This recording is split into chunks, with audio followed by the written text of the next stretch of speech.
Hi, everybody. I'm Liz Fisher, as Lakeisha just so kindly introduced. I am an 8th-year graduate student in the IMGP program, which is the Integrated Biomedical Sciences program that replaced the IGMP program. So the Biomedical Sciences has gone through a few changes over the past few years, but I am currently in the lab of Dr. Jim Lechleiter and in the CSA department. And our lab focuses on mechanisms of repair in the brain following stroke and traumatic brain injury.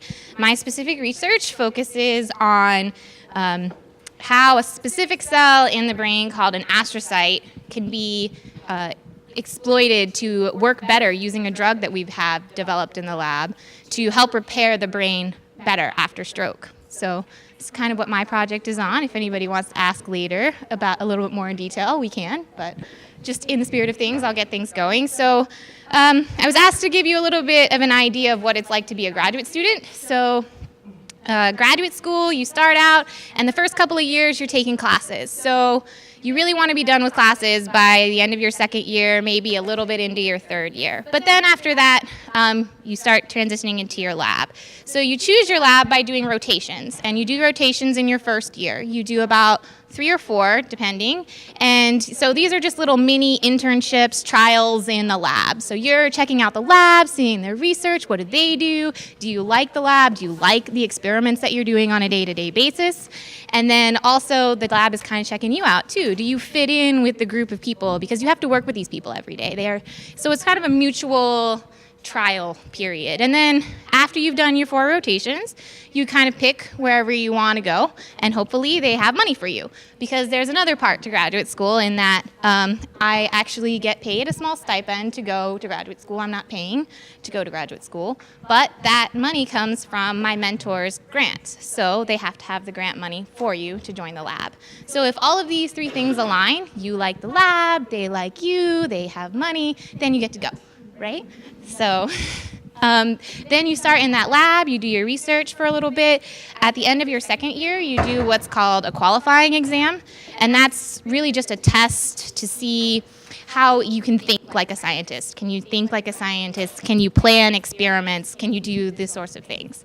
And then you're doing some more research, and then you do your dissertation proposal, which is where you do a written and an oral presentation saying, this is what I'm going to do for my thesis. And that may change entirely, but this is the plan. So there you go. And then you do your research for X number of years until you are finished. And then you do your thesis defense, which I am doing my thesis defense in 6 weeks, if you all would like to come.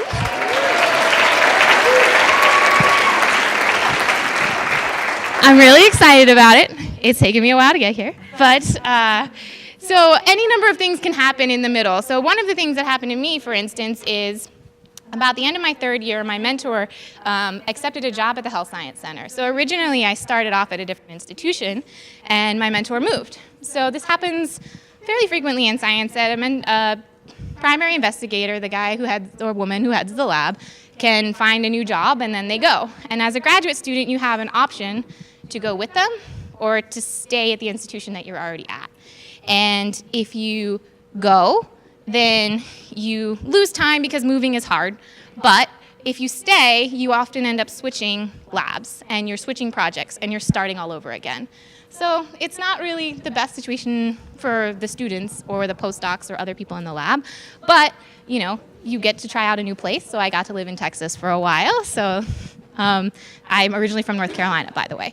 So anyway, so these things can happen. Other things can happen, like, you know, picking a mentor is really important. It's a really important part of graduate school is finding somebody that you can work with, because you're working with this person for 5.5 years is the average, and you really have to be able to communicate well with them. But it's, you know, if things happen otherwise, people end up switching labs, which is another thing that happened to me in graduate school. So that's part of the reason why I've been here for 8 years. But it's been a great journey, and I'm really excited to be almost done. But so that's grad school in a mini nutshell. But how I got here, I think, is a combination of 3 things: outreach, mentorship, and just a little bit of luck. So the outreach portion, when I was in 5th grade, I did this Girls in Science program where once a month we went to go have lunch with girls at my school and another school, and we would hear people talk about what they did, what their job was. The only one I can really remember is this meteorologist, and I just thought it was just so awesome and so cool, and I wanted to be like that person. So that's kind of what planted the seed in my mind that, STEM was something that I was interested in. And then I kept pursuing that. I was always pretty good at math and science in school, and just kept continuing with that. And with the mentoring, I always had great science teachers. I don't know, I just got really lucky with really awesome science teachers. They were always really enthusiastic, and the mentor that actually got me started on the path to graduate school was my undergraduate research mentor. So I did research as an undergraduate, and he was just this vibrant personality. He would talk, and he would just move around the classroom, and he would swing his arms, and it was just so engaging, and it was so exciting, and it was so cool. Maybe that's just me. But he got me really excited about science, and I went into his lab and we did research, and it was just a small undergraduate campus, so it was just undergrads doing research. So I got a lot of one-on-one time with him. And he's the one that sort of encouraged me to go to graduate school and encouraged me in the sense that I could do something like graduate school, because my mother's a seamstress, my father's a lumber salesman. I don't really know anything about graduate school like when I was in undergrad. That wasn't a path that I thought I was going to take.